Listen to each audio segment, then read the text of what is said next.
집 팔고 고향 내려가는 길, 서울의 빌딩 숲은 점점 멀어지고 들판과 산이 펼쳐졌다. 그 풍경은 한편으론 고요했지만 그녀에게는 공허하게 다가왔다. 새로운 삶의 시작이어야 할 이 길이 어쩐지 끝을 향하는 길처럼 느껴졌다. 서울에서 오셨어. 반갑수다. 올해 가뭄이 심하다더군요. 저수지 수위가 민감해요. 조만간 모내기가 잡히거든요. 다 같이 힘을 보태는 전통이죠. 이곳에서 젊음은 나이보다 쓸 수 있는 몸을 먼저 뜻했고 그 기준선 바깥에 서 있는 내 그림자가 희미해졌다.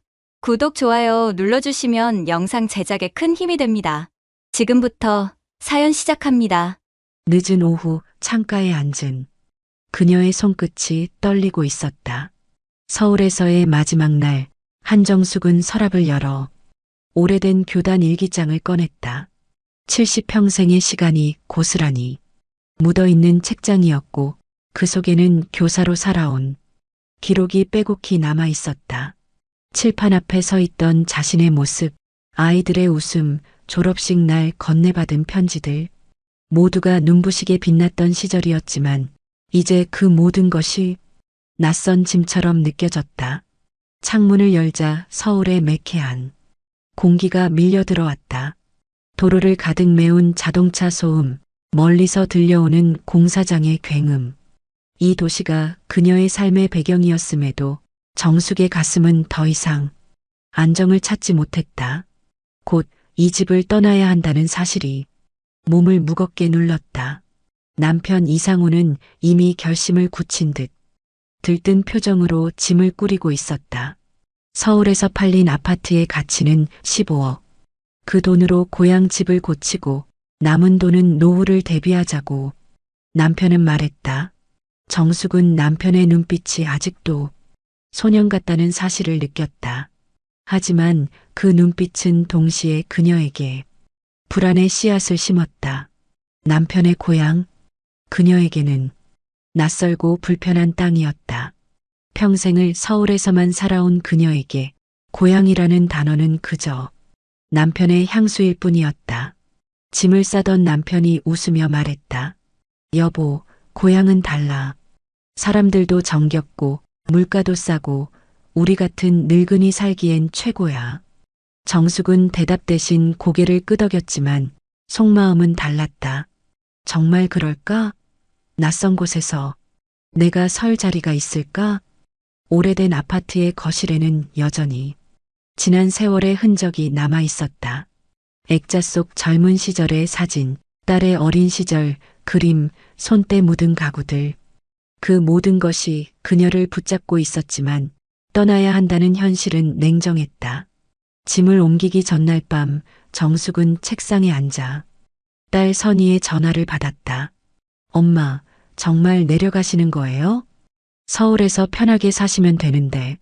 목소리에는 아쉬움보다는 다른 뉘앙스가 묻어 있었다. 정숙은 그 속내를 알 것 같았다. 부모가 지방으로 내려가면 앞으로 쉽게 도움을 받기 어렵다는 불안. 이미 몇 번이나 사위에게 돈을 내준 사실이 떠올랐다. 서울 집을 팔지 않았다면 아직은 경제적 여유를 유지할 수 있었을 것이다. 정숙은 차가운 물컵을 내려놓으며 혼잣말처럼 속삭였다. 이게 옳은 선택일까? 다음 날 이삿짐 트럭이 집 앞에 섰다. 낯익은 이웃들이 하나둘 나와 이제 내려가시냐며 아쉬운 인사를 건넸다. 정숙은 억지로 웃으며 손을 흔들었지만 가슴속에서는 자꾸만 후회가 밀려왔다. 30년 넘게 쌓아온 이웃관계, 정든 시장, 병원, 공원 산책길, 모두가 하루아침에 사라지고 있었다. 고향으로 향하는 길, 남편은 창밖을 보며 흥겹게 말했다. 저기 산 보이지? 내가 어릴 땐 저 산에서 나무도 하고 개울에서 물장구도 치고 아, 그때 참 좋았지. 정숙은 창밖을 바라봤다. 서울의 빌딩 숲은 점점 멀어지고 들판과 산이 펼쳐졌다. 그 풍경은 한편으론 고요했지만 그녀에게는 공허하게 다가왔다. 새로운 삶의 시작이어야 할 이 길이 어쩐지 끝을 향하는 길처럼 느껴졌다. 남편의 목소리가 다시 들려왔다. 저수지가 얼마나 좋은지 알아? 물도 맑고 마을 사람들이 다 같이 쓰는 거야. 거기 물맛이 아주 끝내줘. 정숙은 순간적으로 불편함을 느꼈다. 서울에서 수도꼭지만 틀면 나오던 물과는 달리 공동 저수지라니.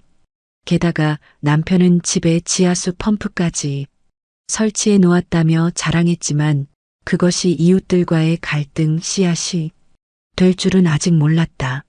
차가 마을 어귀에 들어서자 오래된 돌담과 낮은 지붕들이 보였다. 남편의 얼굴에는 어린아이 같은 설렘이 가득했지만 정숙의 눈에는 낯선 벽과 차가운 바람만이 스며들었다. 차에서 내리자 허리를 짚은 그녀의 몸이 순간 움찔했다. 수년 전 받은 허리 수술의 후유증, 그리고 무릎 관절염. 이제는 계단 몇 개만 올라가도 땀이 나는 몸이었다. 그녀는 깊은 숨을 내쉬며 속으로 중얼거렸다. 내 몸 하나도 온전히 못 가누는데 여기서 잘 살 수 있을까? 남편은 아내의 얼굴을 살피며 말했다. 여보, 이제 여기서 우리 다시 시작이야. 내가 옆에 있잖아. 정숙은 억지로 웃음을 지었지만 그 웃음 뒤에는 알 수 없는 두려움이 짙게 드리워져 있었다. 새벽 공기가 처마 끝을 만지고 차가운 기운이 발목에 붙었다가 느릿하게 흩어지는 찰나에 나는 부엌 창문을 조금 열고 밤새 응축된 물기를 내보냈다. 낯선 흙내와 풀잎의 향기가 가늘게 스며들어와 코끝을 간지렸고 심장 박동을 하나 둘세게 치게 만드는 듯했다. 어제 내린 가벼운 이슬이 마당의 흙을 반짝이게 했고 빨랫줄에 남은 물방울들이 햇빛을 기다리듯 떨고 있었다. 허리에 묵직한 통증을 달래며 나는 조심스레 걸음을 옮겨 싱크대에 컵을 올려두고서 물을 아주 잠깐 틀었다가 곧바로 무심한 척 닫아버렸다. 이곳의 물은 특별하다는 말을 어제부터 너무 많이 들었고 남편이 자랑 삼아 보여주던 지하수 펌프의 은빛 몸체가 내 마음속 경계선을 자꾸만 밟고 지나가는 느낌이랄까.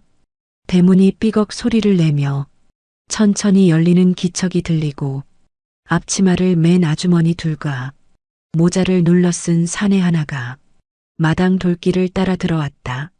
그들의 인사는 충분히 따뜻했고 김치통에서 풍겨나온 냄새가 아침 공기와 섞여 금세 식탁 위 풍경을 만들 것 같았다. 서울에서 오셨죠? 반갑수다. 살림 자리 잡으셨으면 했지요.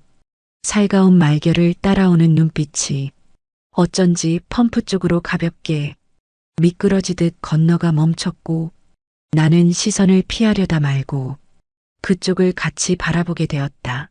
모자를 눌러 쓴 사내가 장부를 툭툭 쳐가며 웃음기를 감추고 입술을 살짝 모은 채 말했다. 올해 가뭄이 심하다더군요. 저수지 수위가 민감해요. 말은 충고 같았고 부탁 같았고 애써 담백하게 섞어낸 한숨의 절반 같은 소리였지만 그 아래 숨어있는 의미가 내 귀에서 먼저 무게를 얻었다. 나는 컵을 내려두며 고개를 작게 끄덕였고 손바닥으로 허리춤을 한번 가볍게 눌렀다. 수술 자리에 오래된 열기가 보일 듯 말 듯 꿈틀거렸다. 조만간 모내기가 잡히거든요. 다 같이 힘을 보태는 전통이죠. 아주머니들 목소리에 옮기는 진심과 관습을 함께 데려와 마당 한복판에 토막토막 규칙의 조각을 내려놓았고 나는 그 조각들 사이를 어떻게 지나가야 할지 잠깐 길을 잃은 사람처럼 발끝을 내려다보게 되었다. 말을 삼키면 더 커질 것 같아서 나는 조심스레 운을 떼보았다. 허리를 수술하고 나서부터 오래 서 있기가 힘들어요. 무릎 얘기는 아직 꺼내지 않고 표정으로 먼저 부탁을 전했는데 아주머니 한 분의 눈썹이 찰나만큼 흔들렸다가 곧 다시 정갈하게 수습되었다. 그럼 남편분만 부르면 되죠. 젊은 힘이 있으니 좋지요. 젊다는 단어가 내 귀에서 타인의 기대와 같은 모양으로 동그랗게 부풀었다가 갑자기 척 가라앉았다. 이곳에서 젊음은 나이보다 쓸 수 있는 몸을 먼저 뜻했고 그 기준선 바깥에 서 있는 내 그림자가 희미해졌다. 빨랫줄이 바람을 살짝 물고 집 뒤 저수지 쪽에서 넘어온 습기 어린 숨소리를 전했다. 어제 본 저수지는 생각보다 넓지 않았고 햇볕 각도에 따라 물빛이 금방 표정을 바꾸었는데 그늘이 조금만 깊어져도 근심이 먼저 떠오르는 색이었다. 모자 쓴 사내가 장부를 넘기며 손가락으로 빈칸을 톡톡 찍고 대수롭지 않다는 표정으로 말했다. 여긴 물 사용 시간을 서로 좀 나눴습니다. 말끝에서 서로라는 단어가 가벼운 깃털처럼 흔들렸고 그 깃털이 잠시 내 어깨에 앉았다 떨어지는 느낌이 들었다.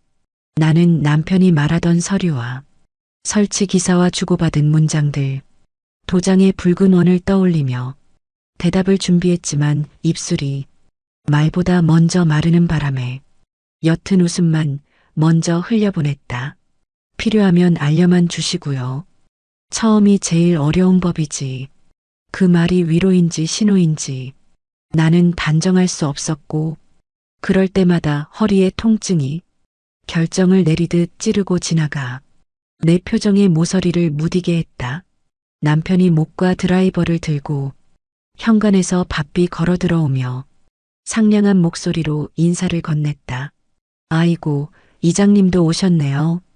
덕분에 어제 정리 잘했습니다. 남편의 어깨는 오늘따라 한결 가벼워 보였고 눈동자는 오랜만에 고향의 색을 찾은 듯 반짝였는데 그 빛이 내 마음 구석까지 닿지는 못했다. 이장은 모자를 벗어들고 장부를 덮으며 어른 웃음을 지었다. 펌프는 잘 쓰되 말이죠. 저수지 눈치 좀 봐주셔요. 눈치라는 단어가 의외로 부드러운 담장처럼 느껴져 넘어질 듯 기대 서 있었고 그 담장 너머 살짝 보이는 규칙의 그림자가 진했다. 나는 물끄러미 부엌 시계를 보고 손가락으로 컵 가장자리를 천천히 한 바퀴 돌렸다. 은빛 펌프의 스위치는 손목의 힘을 아주 적게 줘도 또렷한 소리를 내는 타입이라 습관처럼 2번, 3번 눌러 확인하지 말아야겠다고 스스로에게 다짐해 본다. 모내기 날짜는 곧 알려드릴게요. 도움이 필요하면 서로 돕지요. 서로라는 단어가 다시 돌아와 이번엔 조금 묵직하게 내 가슴팍 한가운데 내려앉는다. 나는 숨을 한번 길게 뱉어 통증과 낯설음을 잠깐 눕히고 낯빛을 정리한 뒤 고개를 끄덕였다. 이웃들이 돌아서며 남긴 발자국이 마른 흙 위에 점점이 찍히고 개 한 마리가 짧게 짖어 아침의 끝을 알리는 듯했다. 저수지 쪽에서 날아온 얕은 바람이 빨랫줄을 다시 한 번 더 크게 흔들어 놓자 핀의 금속이 햇빛을 깨물며 짧은 불꽃을 뿜어 올렸다. 그때 문득 울타리 바깥 기둥에 하얀 종이 한 장이 붙어 있는 게 눈에 들어왔다. 검은 사인펜으로 적힌 이름들, 시간표처럼 나열된 칸과 칸, 펌프 사용과 저수지 점검에 관한 간단한 약속들이 적혀 있었고 맨 아래 새댁댁이라는 글씨가 조금 지워진 흔적으로 남아 있었다. 우리 이름은 없었고 대신 작은 화살표가 펌프 쪽을 향해 그려져 있는 게 보였다. 누군가 장난삼아 그렸을 수도 있겠지라고 마음을 달래다가도 그 작은 화살표 하나가 여름 내내 커질 수도 있겠다는 상상에 목 뒤가 서늘해졌다. 남편은 금세 종이를 떼어 새 종이를 가져다 붙이자고 했고 이장은 크게 손사래를 치며 아이고 별것도 아닌 거 하고 웃어 넘겼지만 웃음 아래 얇은 경고선이 가만히 자리 잡는 걸 나는 보았다. 이웃들이 떠난 뒤 마당에 잠시, 아주 잠시 고요가 정착하는가 싶더니 머리 위에서 까치가 울어 그 고요의 숨을 흔들어 놓았다. 나는 가볍게 무릎을 굽혀 김치통을 집어들고 두 손으로 꽉 끌어안았다. 무릎 관절이 순식간에 항의했고 허리의 신경들이 쓸려나가듯 매캐한 통증을 일으켰다. 괜찮겠어? 하고 남편이 물었고 나는 숨을 정리하며 답했다. 조심하면 괜찮아질 거야. 내 목소리는 생각보다 얇았고 말의 끝은 스스로를 위로하는 부드러운 솜처럼 가벼웠다. 그러나 솜 아래에는 천으로 감춘 돌멩이가 있었고 그 돌이 어디로 굴러갈지 아무도 모르는 아침이었다. 싱크대 앞에 서서 뚜껑을 열자 마늘과 고춧가루의 진한 향이 집안의 낯설음을 덜어주는 듯 잠깐 따뜻한 착각을 만들었다. 나는 수저로 한 점을 꺼내 살짝 맛을 보았고 혀끝에서 짠맛과 매운맛이 번갈아 쥐락, 펴락 살아있는 듯 꿈틀거렸다. 그 생동감이 나를 잠깐 이곳의 사람처럼 느끼게 하자 서랍 속 작은 용기를 꺼내 정성껏 접시에 담아 올려두었다. 벽식의 초침이 부지런히 바늘길을 달리는 동안 남편은 부엌 창문을 더 열고 저수지 쪽 바람을 집 안으로 들여보내려 손끝을 움직였다. 그 바람이 커튼을 밀어 올리고 식탁 모서리에 놓인 종이를 사락 한번 뒤집어 놓는 순간 나는 아까 본 화살표가 다시 떠오르는 걸 참지 못했다. 남편이 내 표정을 읽은 듯 밝게 웃으며 손을 흔들어 걱정을 근심의 밖으로 쓸어내려 보내려 했고 나는 그 손짓을 믿고 싶은 마음과 경계선을 지키려는 마음이 서로 팔짱을 끼고 밀고 당기는 낮은 소음을 가슴에 품은 채 고개를 아주 천천히 끄덕였다. 점심때 저수지 한번 보자. 남편의 말이 가볍게 떠올라 천장에 닿았다가 내려앉자 나는 의자를 끌어당겨 앉으며 잔잔히 대답을 얹었다. 좋아, 멀지 않다니 걸어가자. 의자 다리가 마룻장을 스치는 마찰음이 오늘의 마지막 밑줄처럼 길게 남았다. 그리고 그 밑줄 위로 가늘게 흔들리는 그림자가 하나, 둘, 셋 겹쳐지며 낯선 하루의 두께를 키워갔다.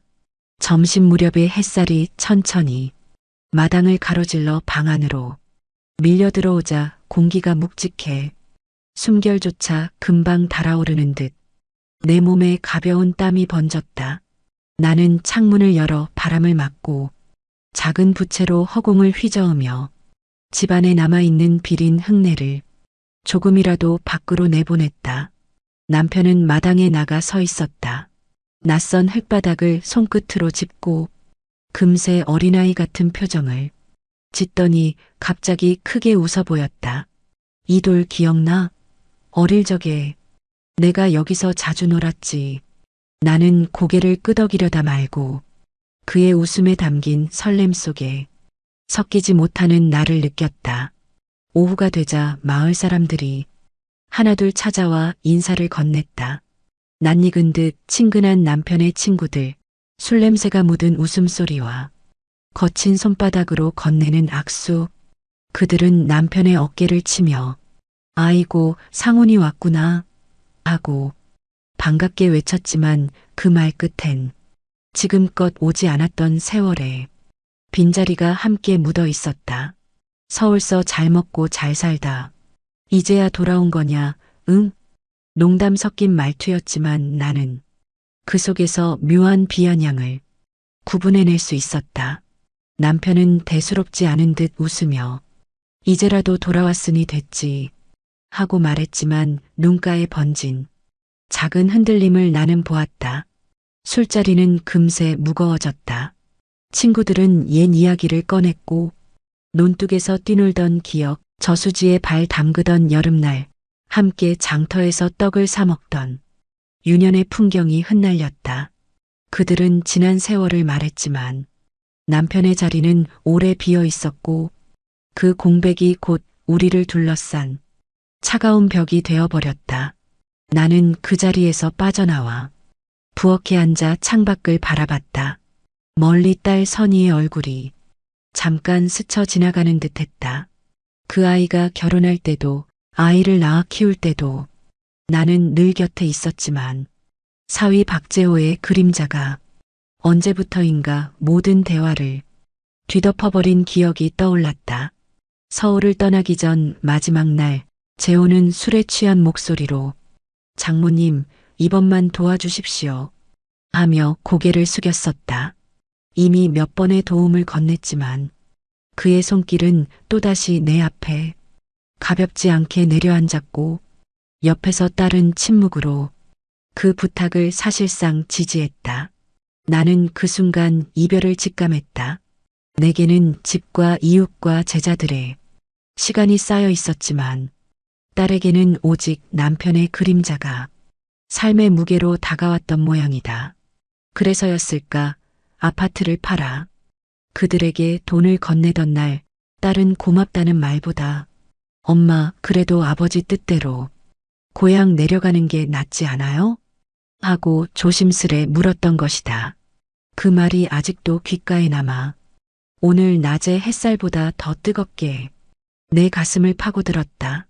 선희의 말이 진심이었는지 아니면 사위의 요구를 위한 가벼운 변명이었는지 알 수 없었다. 다만 그날 이후 딸의 목소리는 내가 알던 그 목소리와 달라져 낯선 울림으로 변해 있었다. 부엌 탁자 위에 놓인 김치통, 이웃이 건넨 선물은 향기로웠고 한편으로는 경계의 표시 같았다.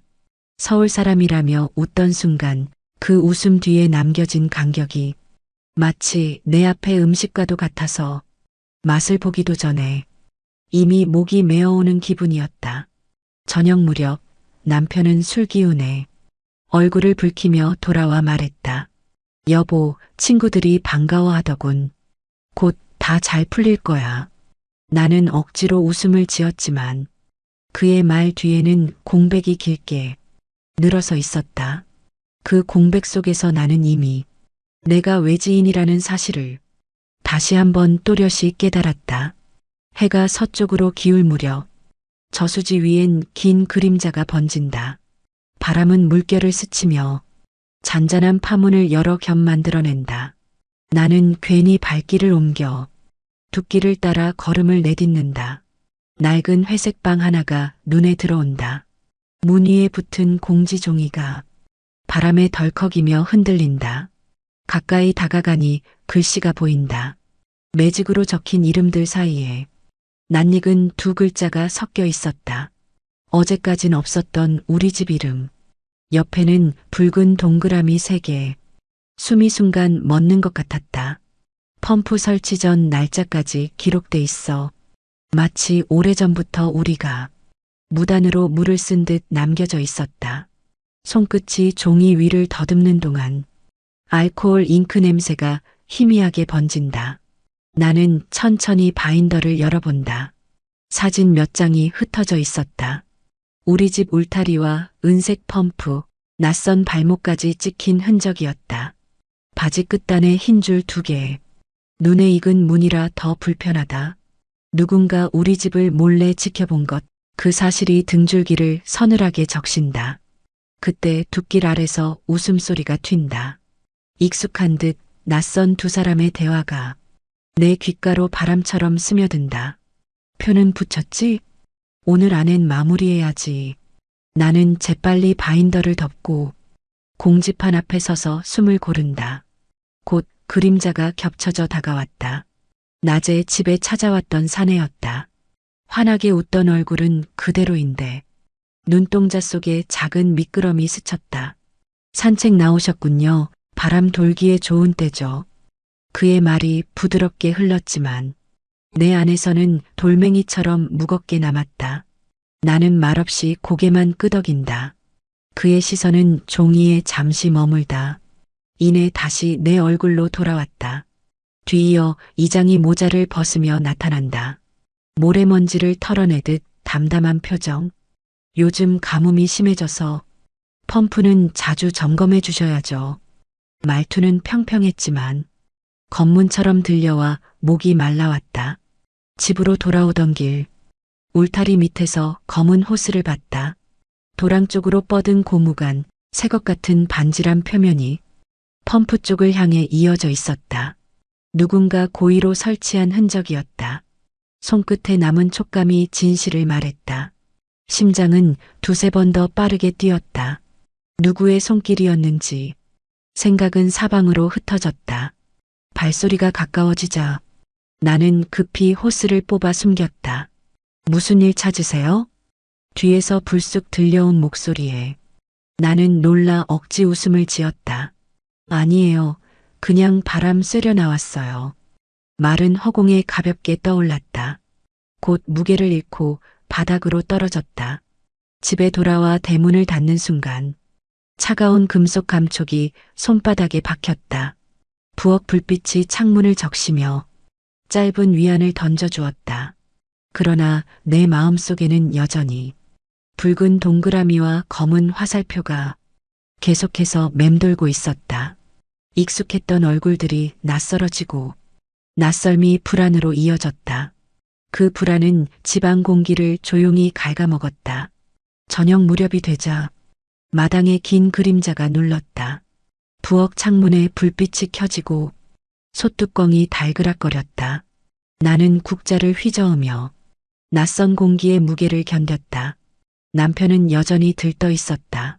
낮에 만난 친구들 얘기를 하며 웃음 섞인 목소리로 숟가락을 두드렸다. 옛날 친구들이 날 반기더군. 다 같이 술잔 기울이니 마치 젊은 시절 같았어. 나는 억지로 웃음을 맞췄지만 마음속에서는 검은 호스와 붉은 동그라미가 지워지지 않았다. 식사가 끝날 무렵 대문 밖에서 인기척이 났다. 이웃 아주머니 2명이 들어와 자리를 함께했다. 앞치마에 묻은 흙자국, 손에 든 보리차 냄새가 방안 공기와 섞여왔다. 그들은 상 위에 앉더니 느닷없이 말을 꺼냈다. 올해 농사 힘들겠다 싶어요. 저수지가 벌써 말라간다네요. 남편은 담담하게 고개를 끄덕였다. 나는 잠시 숟가락을 멈췄다. 눈빛이 곧 펌프 쪽으로 흘렀다. 겉으로는 직접 말하지 않았지만 그 말이 누구를 겨냥한 것인지는 충분히 알 수 있었다. 아무래도 물은 아껴야죠. 공동 규칙이 있잖아요. 그들의 말은 웃음에 섞여 가볍게 들릴 수도 있었으나 내 귀에는 묵직한 경고처럼 남았다. 남편은 서둘러 변명하듯 말했다. 펌프는 허가받고 설치한 겁니다. 물이 줄어드는 건 날씨 탓이지요. 그러나 그 말은 공기 속에서 쉽게 흩어져 버렸다. 밤이 깊자 남편은 신문을 넘겼고 나는 거실 불을 껐다 켰다. 그 짧은 불빛 사이로 마당 그림자가 흔들렸다. 울타리 너머에는 낯선 기척이 머물다 사라졌다. 발자국 소리가 희미하게 남아 내 가슴께를 두드렸다. 다음 날 아침 장터에 나가보니 사람들의 시선이 달라져 있었다. 처음에는 반가움으로 맞이했지만 이제는 눈인사조차 건성이고 귓속말이 내 등 뒤를 따라왔다. 펌프 돌리면 저수지 더 줄지. 서울서 온 집이 문제야. 나는 장바구니를 움켜쥐었다. 귓가에 맴도는 말들이 가볍지 않은 돌처럼 머릿속에 떨어졌다. 내 손끝까지 힘이 잔뜩 들어갔다. 집으로 돌아오니 이장이 기다리고 있었다. 모자를 벗으며 차분히 말했다. 이번 주 회관에 모여야 합니다. 저수지 사용 규칙 다시 정해야죠. 말은 단순했지만 그 속에는 불편한 뉘앙스가 있었다. 남편은 대답을 미뤘다. 나는 잠시 숨을 고르며 허리춤을 감싸쥐었다. 수술 자리가 저릿하게 당기며 몸의 한계를 알리고 있었다. 무릎까지 무겁게 조여 한 걸음이 멀어지는 듯했다. 저녁이 되자 남편은 술 한 잔 기울이며 말했다. 시간이 지나면 괜찮아질 거야. 고향 사람들이 일부러 그러는 게 아니야. 처음엔 다 낯설어서 그런 거지. 나는 고개를 끄덕였지만 그의 말이 온전히 와닿지 않았다. 불빛이 꺼진 뒤 침대에 누워 천장을 바라보며 나는 낮에 본 공지판과 붉은 표시, 검은 화살표를 머릿속에서 지워내려 했다. 하지만 그때 들려온 저수지 쪽 깨 짖는 소리에 몸이 저절로 움찔했다. 마치 누군가 여전히 우리를 지켜보고 있다는 듯 집안 공기가 묘하게 떨렸다. 그 순간 남편의 옆모습은 고향에 대한 설렘으로 빛났지만 내 눈에는 불안과 미련이 겹쳐 보였다. 그 웃음이 오래가지 못할 것 같은 예감이 깊게 드리워졌다. 장터 골목 끝에 서자 왁자한 소음이 몰려왔다. 채소 상인들의 외침, 비닐봉지 부딪히는 소리, 뜨겁게 구워낸 전 냄새가 바람을 타고 흩어졌다. 나는 장바구니를 움켜쥔 채 조심스레 발걸음을 옮겼다. 주변 사람들의 시선이 미묘하게 달라져 있었다. 낯선 인사 대신 귓속말이 잦아들었고 웃음은 내 뒷모습에서 짧게 꺾여 나왔다. 서울서 온 집 맞지? 펌프 돌린다더라. 짧은 말들이 귀끝에 달라붙었다. 나는 애써 못 들은 척했지만 등줄기는 이미 차갑게 젖었다. 장바구니 손잡이에 힘이 들어가 손등 핏줄이 붉어졌다. 채소값을 치르려 주머니를 여는데 상인이 고개를 들어 말했다. 저수지 관리비 내셨죠? 안 냈으면 빨리 내셔야 해요. 나는 멍하니 그 얼굴을 바라보다 어떻게 대답해야 할지 몰랐다. 그런 얘긴 못 들었는데요. 입에서 나온 목소리는 생각보다 얇았다. 상인은 잠시 침묵하다가 옆 사람과 눈빛을 주고받더니 그럼 이장님께 확인하세요. 여기선 다 똑같이 내야 하거든요. 말끝에 섞인 단단한 톤이 균열을 한 뼘 더 넓혔다. 집으로 돌아와 남편에게 말하자 그는 대수롭지 않다는 듯 손을 내저었다. 괜한 소문일 거야. 내가 다 정리할 테니 걱정 마. 그러나 그 눈빛은 확신보다 불안을 감추고 있었다. 며칠 뒤 남편은 친구들과 술자리를 갖게 되었다. 나는 잠시 늦은 저녁거리를 채우러 장터에 나갔다. 돌아오는 길에 회관 앞을 지나는데 문틈으로 흘러나온 목소리가 귀를 붙잡았다. 서울에서 돈 많이 챙겨왔다던데 이번에도 그 집이 내면 되지. 나는 숨을 죽인 채 발걸음을 멈췄다. 두렁거림 속에서 들려온 이름은 분명 우리 집이었다. 순간 심장이 아래로 꺼지는 듯했다. 나는 황급히 집으로 돌아와 문고리를 붙잡고 서 있었다. 잠시 뒤 남편이 돌아왔다.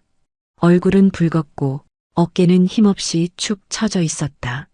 괜찮아, 별일 아냐. 그의 말은 느리게 흘렀지만 눈동자엔 억눌린 피로가 묻었다. 다음 날 아침 마당에서 이장이 찾아왔다. 모자를 벗어쥐고는 낯빛을 고르게 유지하며 말했다. 펌프 때문에 말이 많습니다. 저수지 물이 줄어드는 속도가 예년보다 빠르거든요. 다른 집들은 다 같이 나누는데 이 집만 따로 쓰면 오해가 생깁니다. 나는 숨을 삼키며 대답했다. 펌프는 허가받고 설치한 거예요.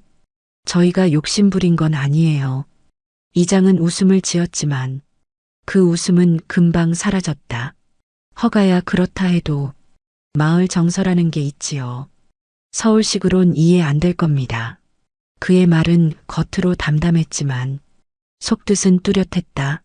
나는 대답을 잃고 고개를 숙였다. 허리 통증이 다시 스멀거렸다. 무릎까지 욱신거려 몸이 작은 신호를 보냈다. 며칠 후 더 큰 일이 벌어졌다. 남편이 친구와 함께 빌려 쓰던 밭에서 언성이 높아졌다는 소식이 들려왔다. 급히 달려가 보니 밭머리에서 몇몇 남자들이 팔짱을 낀 채 서 있었다. 이 땅은 원래 돌아가며 쓰던 땅이야. 내가 무슨 권리로 여기 들어와. 한 사내가 목소리를 높였다. 남편은 당황스러운 얼굴로 분명히 얘기 듣고 빌린 거야. 돈도 주고 계약도 했는데, 그러나 그들의 표정은 듣지 않겠다는 벽처럼 단단했다. 나는 숨을 고르며 나섰다. 저희가 잘못한 게 아니에요. 확인하고 시작했어요. 그러자 비웃음이 퍼졌다. 서울 사람들은 늘 그렇지. 돈 몇 푼으로 뭐든 된다고 생각해. 그 말이 끝나자 웃음이 흩어졌고 나는 얼굴이 화끈거려 고개를 숙일 수밖에 없었다. 남편은 더 말없이 서 있었다. 고향이라던 이 땅이 그에게조차 멀게 느껴지는 듯했다. 집으로 돌아오니 문 앞에 종이 한 장이 붙어 있었다. 굵은 글씨로 적힌 네 글자. 공동 사용 위반. 붉은 펜으로 그어진 선은 마치 경고장이었다. 남편은 종이를 떼어내며 신경 쓰지 마. 그냥 잠시 오해일 뿐이야. 라고 했지만 그의 손끝은 떨리고 있었다. 밤이 깊어질수록 집안 공기는 무겁게 내려앉았다. 저수지 쪽 개 짖는 소리가 더 가까워 들려왔다. 나는 커튼을 당기며 문득 깨달았다. 이곳은 더 이상 남편의 고향이 아니라는 걸, 그리고 우리에게는 진짜 시련이 시작되려 한다는 걸. 새벽 공기가 축축하게 젖어 있었다. 잠에서 깨어 창문을 열자 안개가 마을을 가득 덮고 있었다. 가까운 논두렁조차 희미하게 보였고 바람은 물기를 싣고 와 방 안의 이불까지 눅눅하게 만들었다. 부엌에서 물을 끓이며 나는 무릎을 주무르고 있었다. 밤새 통증이 더 심해져 잠을 제대로 이루지 못했다. 허리 수술 자리는 여전히 둔탁했고 관절은 날씨에 따라 자신만의 리듬으로 고통을 일으켰다. 남편은 여느 때처럼 일찍 일어나 밭으로 향할 준비를 했다. 오늘은 김매러 나가야 해. 친구들이 다 같이 모이기로 했어. 나는 걱정스러운 눈빛으로 그의 등을 바라봤다. 당신 혼자 괜찮겠어? 요즘 사람들 말투가 이상해. 남편은 대수롭지 않게 웃으며 괜찮아. 내가 알아서 할게. 하고 문을 열고 나갔다. 나는 부엌에 남아 조용히 숨을 고르고 있었는데 밖에서 갑작스레 큰 소리가 났다. 창문을 열어보니 마을 사람들이 모여 남편을 둘러싸고 있었다. 땅은 다 같이 쓰는 거라 했지. 내 맘대로 펌프 돌려 밭 적시면 우린 뭘로 농사 지으란 말이냐. 거친 목소리들이 겹쳐 들려왔다. 나는 허둥지둥 문을 열고 나가 사람들 틈으로 다가섰다. 남편은 말없이 땀을 흘리고 있었고 친구라던 사내들은 팔짱을 낀 채 곱지 않은 눈빛으로 우리를 내려다보고 있었다. 나는 간신히 목소리를 내었다. 저희가 잘못한 게 없어요. 밭도 허락받고 시작했어요. 펌프도 다 허가받은 겁니다. 그러자 누군가 피식 웃으며 말했다. 서울서 산 사람답게 말은 참 번듯하게 하네. 하지만 여긴 법보다 정이지. 순간 사람들이 폭소를 터뜨렸고 그 웃음소리는 바람을 타고 마당 안쪽까지 스며들었다. 나는 얼굴이 화끈거렸고 손끝은 저릿저릿 떨렸다. 남편은 그제야 입을 열었다. 내가 여기 사람인데 너희가 정말 이렇게까지 해야 하냐. 그러자 친구였던 한 사내가 얼굴을 굳히며 말했다. 고향 떠나 서울서 잘 살 땐 한 번도 얼굴 안 비추더니 이제 와선 고향 찾는다?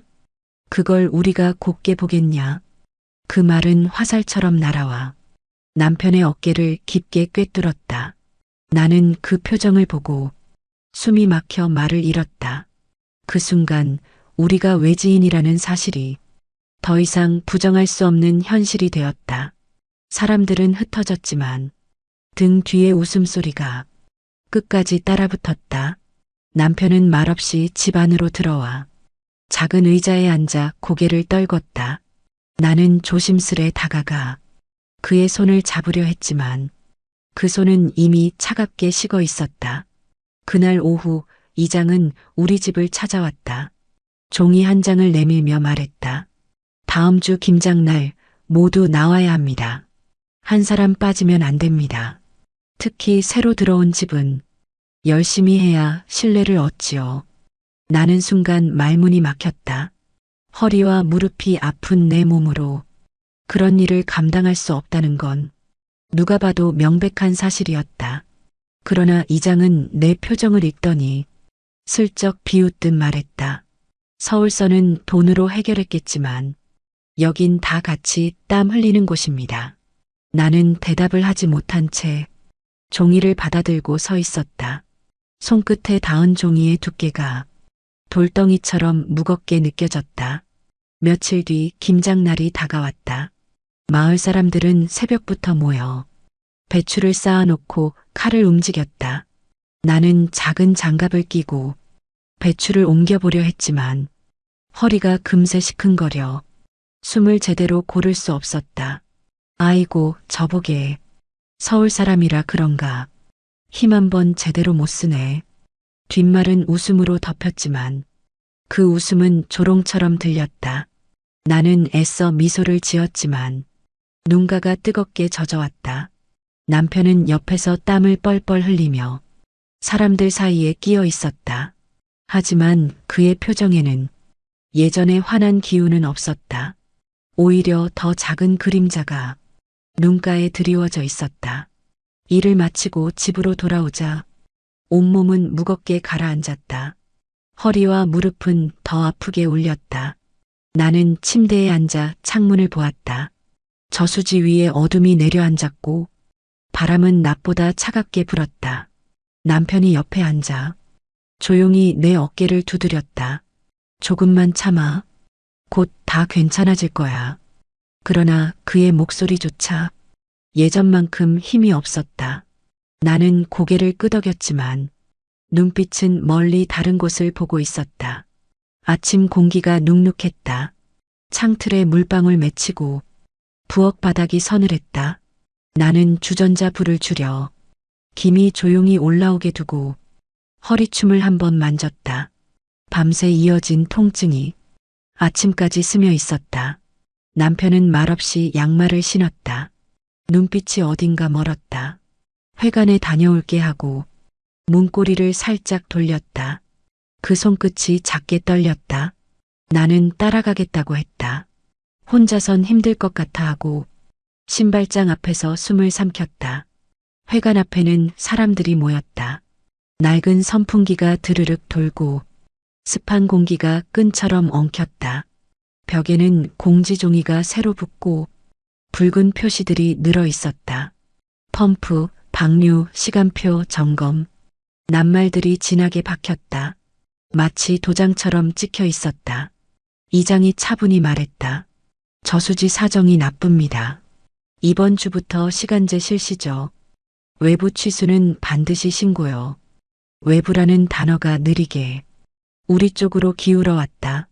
나는 조용히 숨을 고르고 종이 끝을 바라보았다. 한 아주머니가 손을 들었다.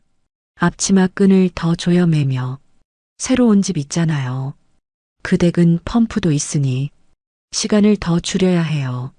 말끝이 가볍지 않았다. 웃음도 얇지 않았다. 내 심장도 가볍지 않았다. 허가를 받았는데요. 남편이 조심스레 말했다. 그러자 누군가 웃음을 섞어 허가가 정은 아니죠 했다. 나는 자리에서 일어섰다. 허리가 순간 저리며 무릎이 둔하게 항의했고 의자에 다리가 끌렸다. 잠깐만요, 말씀드릴게요. 우리는 규칙을 지켰어요.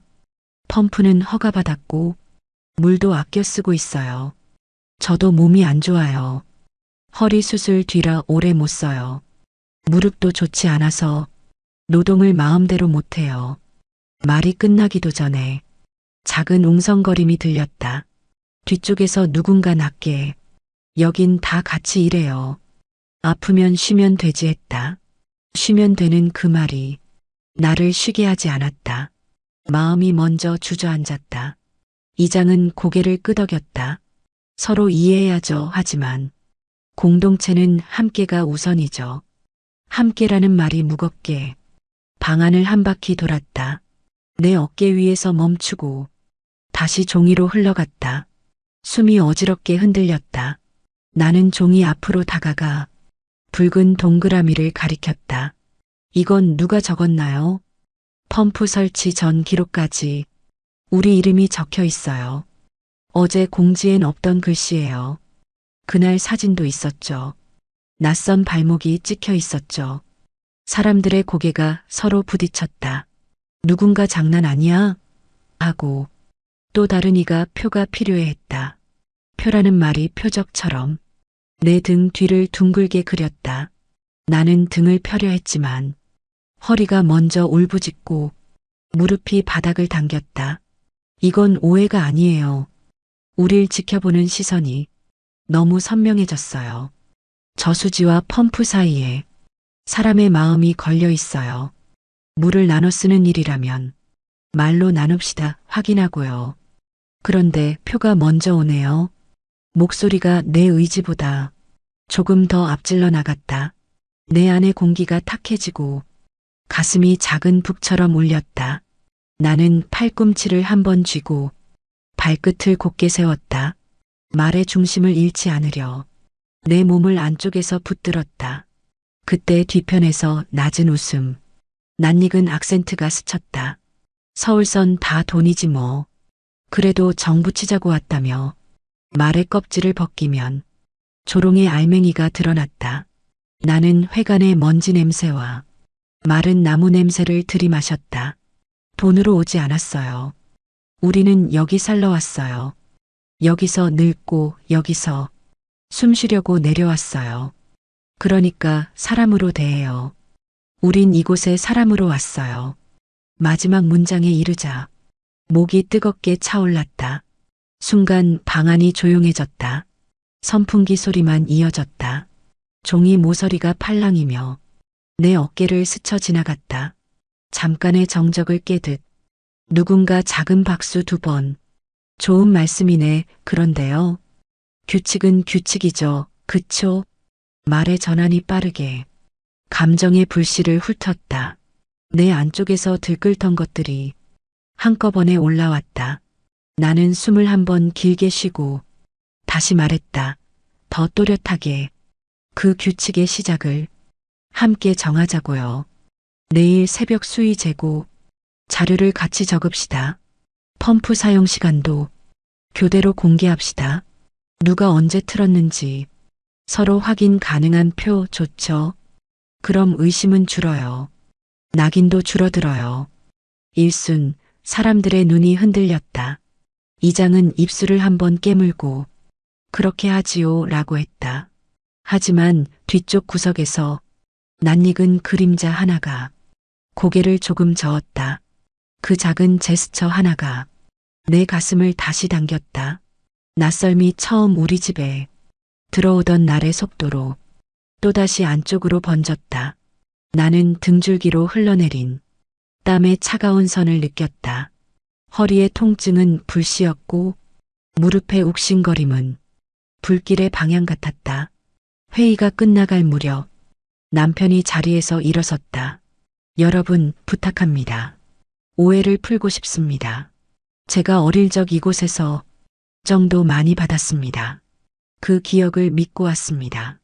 그 믿음을 깨지 말아주세요. 그의 목소리는 떨렸고 마지막 한 음절이 부서져 바닥으로 떨어졌다.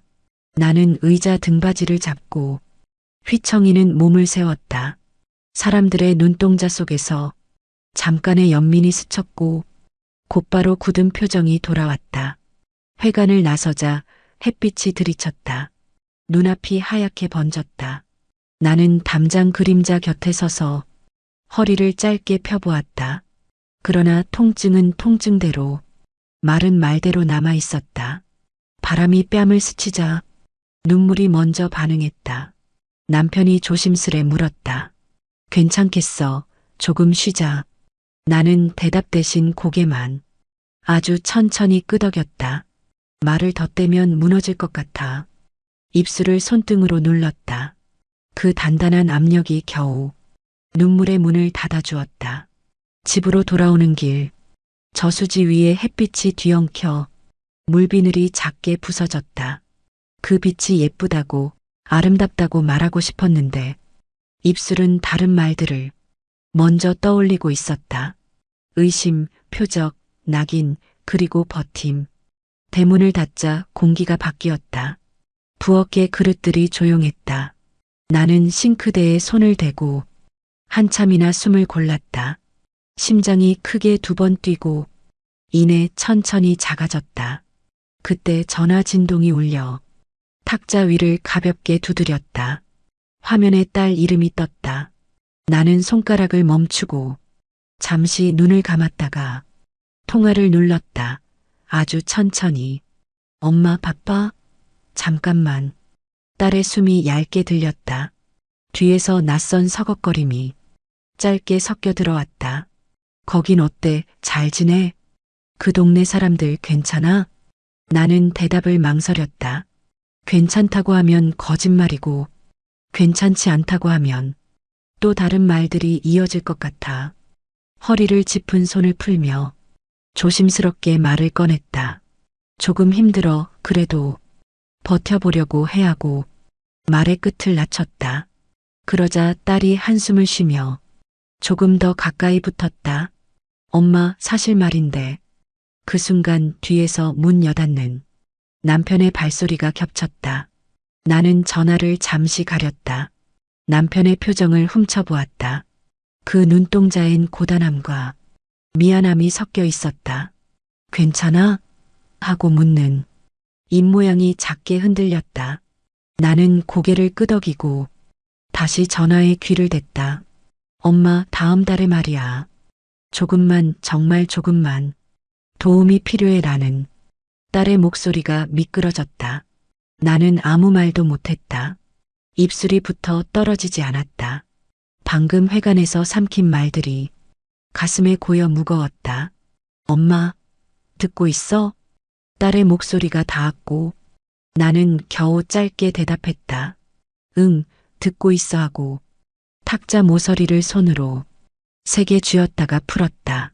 손바닥에 작은 반달 자국이 피부 속으로 스며들었다. 내 눈앞에 붉은 동그라미와 검은 화살표가 겹쳐졌다. 저수지의 반짝임과 회관의 공기까지 따라왔다. 사람들 사이의 간격과 말과 말 사이의 간극이 오늘 하루의 무게가 되어 어깨에 포개졌다. 엄마, 미안한데 이번만. 딸의 말이 거기서 흔들렸다. 나는 깊게 숨을 들이쉬고 바라보는 창밖을 좁혔다. 버드나무 잎사귀가 햇빛을 받아 흔들렸고 그 그림자가 바닥에 얇은 물결을 만들었다. 말을 해야 했다. 그러나 어떤 말을 먼저 꺼내야 나와 남편을 지킬 수 있을지 마음이 빠르게 흔들렸다. 나는 눈을 한번 감고 한 음절씩 모아보았다. 내일 이야기하자. 지금은 조금 힘들어. 전화가 끊기자 방 안이 다시 고요에 잠겼다. 남편이 의자에 앉으며 숨을 묵직하게 내쉬었다. 나는 조심스레 다가가 그의 손등을 덮었다. 입술이 먼저 떨렸고 눈물이 뒤늦게 따라왔다. 미안해하고 말하고 싶었고 미안해하지 마요라고 대답받고 싶었는데 그 순간 서로의 목소리는 기운을 잃고 떨어졌다. 바람소리만 창문 사이로 가늘게 드나들며 우리의 숨을 새어갔다. 나는 마음 깊숙한 곳에서 작게 불을 켰다. 아주 작게. 내일 새벽 수위를 재고 표를 다시 만들어 붙이고 사람들 앞에서 설명하자. 의심보다 기록을 앞세우자. 말보다 증거를 먼저 놓자. 그래야 버틸 수 있을 테니까. 그러나 내 안의 작은 불빛은 바람 한 줄기에 흔들렸다. 누군가는 이미 표를 만들었고 누군가는 이미 화살표를 그렸다. 그 사람의 웃음과 발목의 줄무늬가 오늘의 장면을 끝까지 따라와 내 귓속에 얇은 소음을 남겼다. 끽, 종이 찢기는 상상 같은 소리. 해가 기울며 저수지 위로 긴 금빛이 흘렀다. 나는 그 빛을 한 모금 눈으로 마시고 싶었지만 대신 눈꺼풀을 내려 통증과 생각을 눌렀다. 작은 소망 하나를 더했다. 내일은 제발 얇지 않기를. 대문 너머로 개가 짧게 짖고 동쪽 하늘이 서서히 식었다. 나는 부엌불을 하나씩 끄고 조용히 식탁에 앉았다. 말의 온도를 식히고 싶었고 가슴의 불을 너무 태우지 않으려 손바닥으로 숨을 덮었다. 그렇게 오늘을 접었다. 저녁 바람이 차갑게 불었다. 저수지 위 물결은 어둠에 젖어 빛을 잃고 금세 무거워졌다. 나는 창문을 닫으려다 멈췄다. 밖에서 들려오는 소리 때문이었다. 낯익은 두어 명의 목소리가 울타리 건너로 흘러왔다. 그 집 펌프 때문에 물이 모자라. 이장도 알면서 눈 감는 거 아냐. 짧고 낮은 대화였지만 날카로운 송곳처럼 파고들었다. 나는 커튼 사이로 살짝 내다봤다. 어둠 속 그림자가 두 개 겹쳐 담장 곁에 서 있었다. 손짓은 조용했지만 그 방향은 분명히 우리 집을 향해 있었다. 가슴이 철렁 내려앉았다. 남편은 거실에 앉아 신문을 접으며 말했다. 괜히 신경 쓰지 마. 사람들 말은 원래 그래. 나는 대답하지 못했다. 내 귀에 남은 말들은 흉터처럼 지워지지 않았다. 그때 전화가 울렸다. 탁자 위 화면에 딸 이름이 떴다. 나는 천천히 수화기를 들었다. 엄마, 잘 지내? 목소리 힘없어. 짧은 안부가 끝나자 낯익은 또 다른 목소리가 끼어들었다. 사위 박재호였다. 장모님, 이번이 진짜 마지막입니다. 사업이 고비라 조금만 도와주십시오. 나는 숨을 고르다 입을 열었다.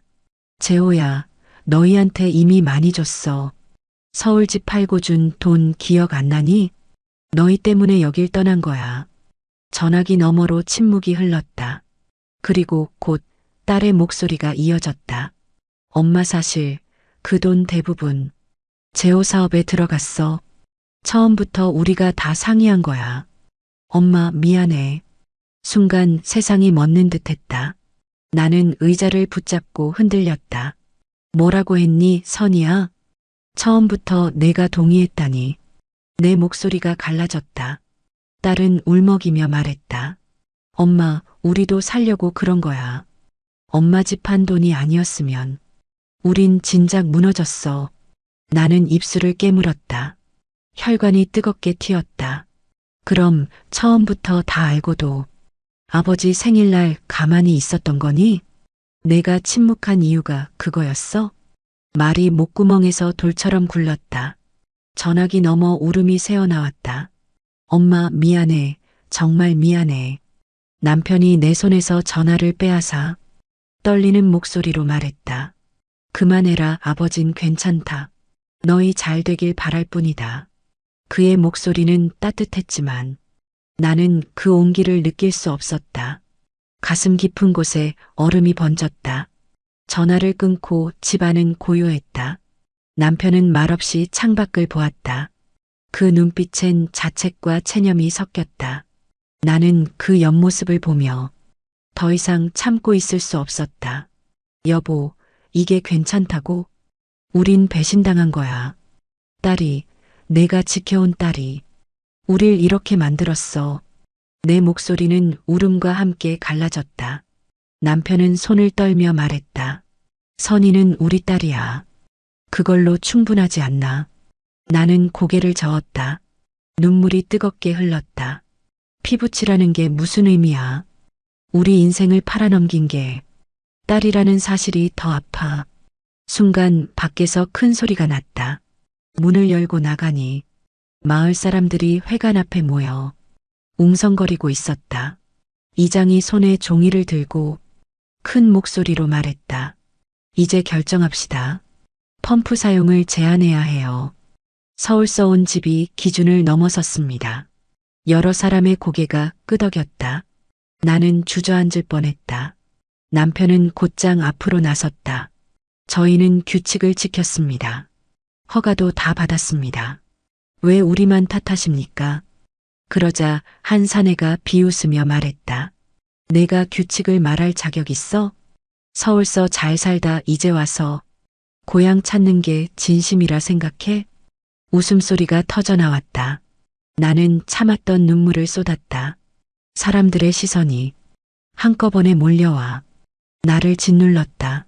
우린 돈줄 아니야. 사람으로 살아야 해. 여긴 정이 없다면 남을 이유도 없어. 내 말이 공기를 갈랐지만 아무도 고개를 끄덕이지 않았다. 남편의 어깨가 더 작아졌다. 저수지 위에 바람이 일었고 그 바람이 내 뺨을 후려쳤다.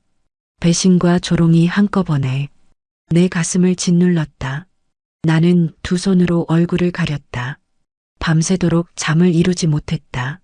전화기 속 울음 섞인 딸의 목소리와 회관에서 들린 비웃음 소리가 머릿속에서 번갈아가며 울렸다. 나는 이불을 끌어안은 채 새벽빛이 벽을 스며드는 순간까지 눈을 감지 못했다. 아침이 되자 남편이 먼저 일어났다. 얼굴은 지쳐 있었지만 눈빛은 오히려 단단해 보였다. 오늘은 내가 직접 말해야겠어. 더는 참을 수 없지 않겠나. 나는 걱정스레 그의 등을 바라봤다. 그의 걸음은 무거웠지만 확실히 굳은 결심이 담겨 있었다. 우리는 함께 회관으로 향했다.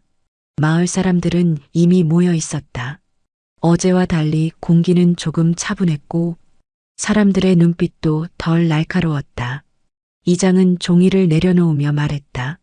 어제는 다들 흥분이 있었던 모양이죠. 오늘은 서로 오해를 풀고 갑시다. 나는 속으로 안도하며 숨을 골랐다. 남편이 자리에서 일어나 말했다. 저희가 지켜야 할 규칙이라면 앞으로 철저히 지키겠습니다. 펌프 사용 시간도 기록하겠고 저수지 점검도 같이 나가겠습니다. 하지만 근거 없는 비난은 멈춰 주십시오. 저희는 이곳에서 사람으로 살고 싶습니다. 순간 회관 안이 잠시 조용해졌다. 그리고 한 아주머니가 손뼉을 치며 말했다. 그래요.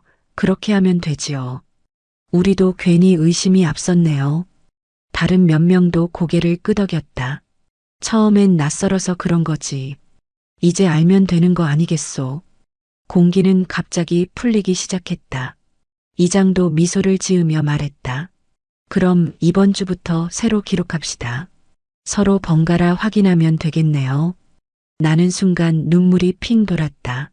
드디어 오해가 풀리려나 싶어 남편을 바라보았는데 그의 입가에도 오랜만에 안도의 미소가 번지고 있었다. 집으로 돌아오는 길에 햇빛이 따뜻하게 느껴졌다. 저수지 위로 번진 빛이 마치 환영이라도 하는 듯 잔물결에 반짝이며 흩어졌다. 나는 속으로 중얼거렸다. 이제 정말 괜찮아지겠지. 점심 무렵 이웃 아주머니가 김이 모락나는 국을 가져왔다. 어제는 미안했어요. 서울서 오셨다고 괜히 그랬나 봐요. 나는 고맙다며 웃었다. 그 순간만큼은 마음이 놓였다. 마치 여기에 받아들여진 듯 짧은 행복이 스며들었다. 남편은 오후에 밭으로 나가 혼자 김을 메고 돌아왔다. 얼굴은 지쳐 있었지만 오늘은 다들 도와줬어. 괜히 의심만 했던 거지. 라고 말하며 환하게 웃었다. 나는 그의 웃음을 오랜만에 진심으로 바라볼 수 있었다. 저녁이 되어 우리는 오랜만에 평온한 밥상을 마주했다. 국에 김이 올랐고 반찬에는 이웃이 준 채소가 놓였다. 남편은 젓가락을 들며 말했다. 여보, 잘했어. 오늘은 정말 마음이 놓였어. 다시 시작할 수 있을 것 같아. 나는 그 말에 고개를 끄덕였다. 속으로도 같은 생각을 했다. 하지만 평온은 오래가지 않았다. 식사를 마치고 설거지를 하는데 대문이 열리는 소리가 났다.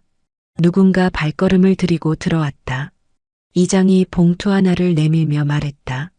회의에서 정리된 규칙입니다.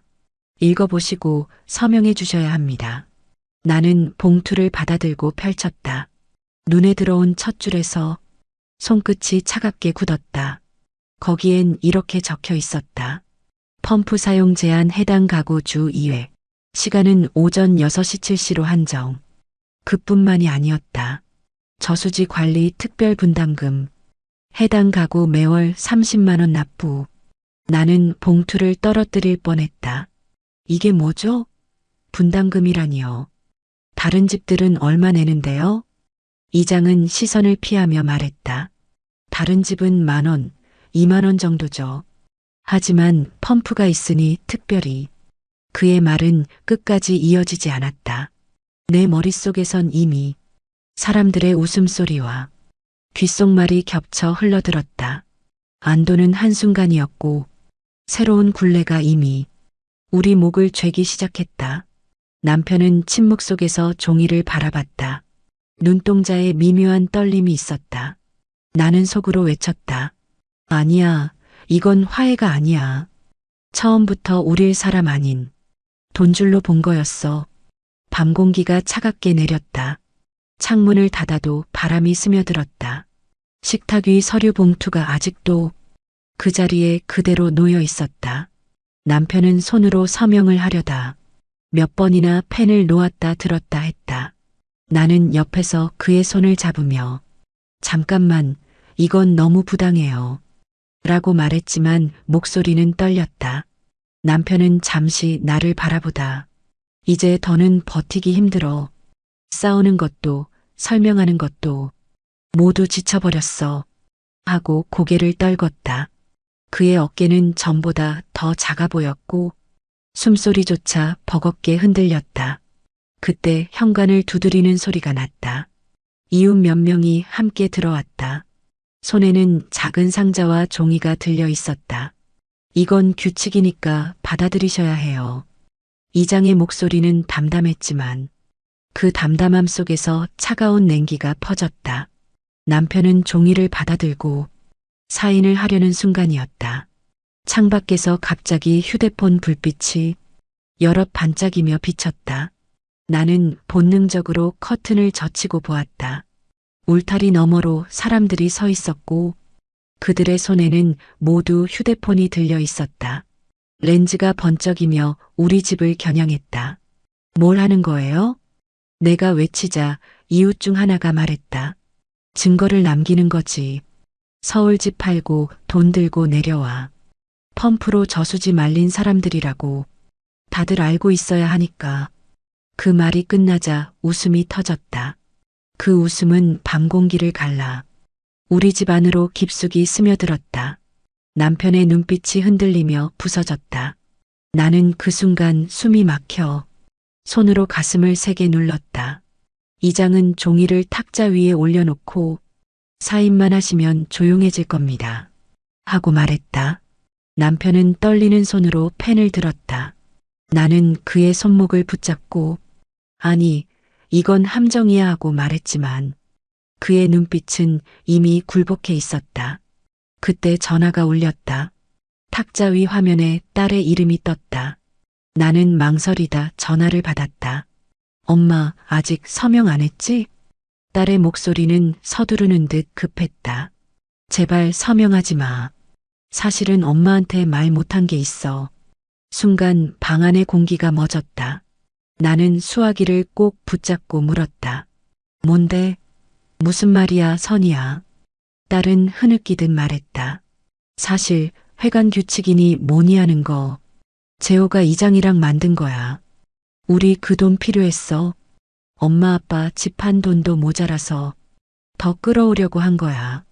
나는 무릎이 꺾이는 듯 주저앉았다. 귀에서 울음과 웅성거림이 동시에 터졌다. 남편은 눈을 크게 뜨며 뭐라고? 선이가 재호가? 그의 목소리는 갈라지고 부서졌다. 딸의 말은 계속 이어졌다. 미안해, 정말 미안해. 하지만 우린 살려고 그랬어. 엄마 아빠가 고향 내려오면 사람들 설득하기 쉬울 거라 생각했어. 재호가 회관 사람들한테 말했어. 서울서 돈 갖고 온 부부니까 규칙 조금 바꿔도 된다고. 내 가슴이 찢어지는 듯 아팠다. 그토록 믿었던 딸, 피부치라는 이유 하나로 버텼던 딸이 이 모든 덫의 중심에 있었다. 나는 입술을 깨물며 흐느꼈다. 선이야, 내가 어떻게 해. 남편은 몸을 부르르 떨며 펜을 떨어뜨렸다. 눈빛이 허공을 헤매다 나를 향해 돌아왔지만 그 안에는 충격과 절망만 남아 있었다. 그는 겨우 목소리를 짜내 말했다. 고향도 친구도 딸마저도 모두 우릴 버린 거구나. 순간 그의 가슴께가 들썩이며 숨이 끊어질 듯 헐떡거렸다. 나는 황급히 그의 손을 잡았지만 그 손끝은 이미 얼음처럼 차가웠다. 이웃들은 여전히 휴대폰을 들고 우리 모습을 찍으며 속삭였다. 맞지? 결국 이렇게 되는 거야. 나는 눈물에 젖은 얼굴로 외쳤다. 우린 사람으로 살고 싶었어. 돈이 아니라 사람이 되고 싶었다고. 내 목소리가 밤하늘에 퍼졌다. 그러나 돌아온 것은 침묵과 조롱뿐이었다. 남편은 의자에 앉은 채 눈을 감으며 작은 숨을 몰아쉬었다. 미안하다 끝내 지켜주지 못해. 그 말이 그의 마지막 목소리처럼 방 안에 길게 메아리쳤다. 나는 그의 어깨를 붙잡고 울부짖었다. 눈물과 땀이 뒤섞여 바닥에 흘러내렸다. 그러나 바깥에서는 여전히 휴대폰 불빛이 반짝이고 있었다. 그 불빛은 차갑고 날카로웠고 우리의 마지막 남은 존엄마저 서서히 잘라내고 있었다. 장례가 끝난 뒤 회관 앞마당은 조용했다. 하얀 국화 냄새가 옷자락에 오래 남아 걸음을 옮길 때마다 서늘하게 퍼져나갔다. 남편의 영정은 서울 병원 장례식장에서 작은 방 안에 놓여 있었다. 찾아온 사람은 많지 않았다. 딸과 사위는 끝내 조문을 오래 버티지 못했고 이웃들 중 누구도 모습을 드러내지 않았다. 빈 의자와 국화꽃만이 자리를 채우고 있었고 나는 검은 수의를 입은 채 묵묵히 향을 피웠다. 남편의 눈빛이 떠올랐다. 마지막 순간 미안하다던 그 목소리가 귓가에 남아 한밤중에도 지워지지 않았다. 집으로 돌아오는 길, 저수지는 이미 얼음처럼 빛을 잃고 있었다. 바람은 차갑게 불었고 버드나무 가지는 소리 없이 흔들렸다. 물결 위에 떨어진 달빛은 갈라져 부서진 듯 흩어졌다. 마당 대문을 열자 낡은 울타리 그림자가 발끝에 길게 드리워졌다. 나는 현관 앞에 앉아 오래도록 숨을 골랐다. 허리와 무릎이 시큰거렸고 그 고통은 이제 몸의 일부가 되어 있었다. 부엌불을 켜지 않고 방 안에 조용히 앉았다. 식탁 위엔 아직도 이웃이 두고 간 김치통, 뚜껑 위에 맺힌 물방울이 빛을 머금고 있었다. 나는 손끝으로 그 방울을 살짝 밀어 떨어뜨렸다. 바닥으로 흘러내린 작은 물소리가 밤 공기 속에 묻혔다. 휴대폰을 켜보니 딸에게서 온 메시지가 여러 쌓여 있었다. 읽지 않고 화면을 껐다. 눈꺼풀이 무겁게 내려왔다. 가슴속엔 여전히 붉은 동그라미와 검은 화살표가 남아 있었다. 나는 의자에 앉아 창밖 저수지를 바라봤다. 물은 고요했지만 그 고요는 평화가 아니라 버려진 자리를 감싸는 차가운 침묵 같았다. 손바닥에 남편의 체온을 다시 불러내려 해도 이제는 바람만 스쳤다. 바람은 벽에 부딪히며 낮은 울림을 남겼다. 그 울림은 오래도록 방 안에 맴돌다 사라졌다. 나는 눈을 감았다. 그리고 속으로 중얼거렸다. 고향은 사람의 마음이 따뜻해야 고향이지. 땅만으로는 고향이 아니구나. 눈물이 천천히 흘러내렸다. 무릎 위에 떨어진 방울이 따뜻하게 번졌다. 그 순간만큼은 남편이 곁에 앉아 있는 듯 했다. 집안은 고요했다. 개 짖는 소리조차 멎었다. 나는 등을 기대고 앉아 가만히 숨을 고르며 깊은 밤을 기다렸다. 그리고 내 안의 이야기를 아무도 듣지 못하게 조용히 접어두었다. 이 이야기가 가슴에 남는다면 구독, 좋아요 부탁드립니다. 누군가의 인생이 당신의 이야기일지도 모릅니다.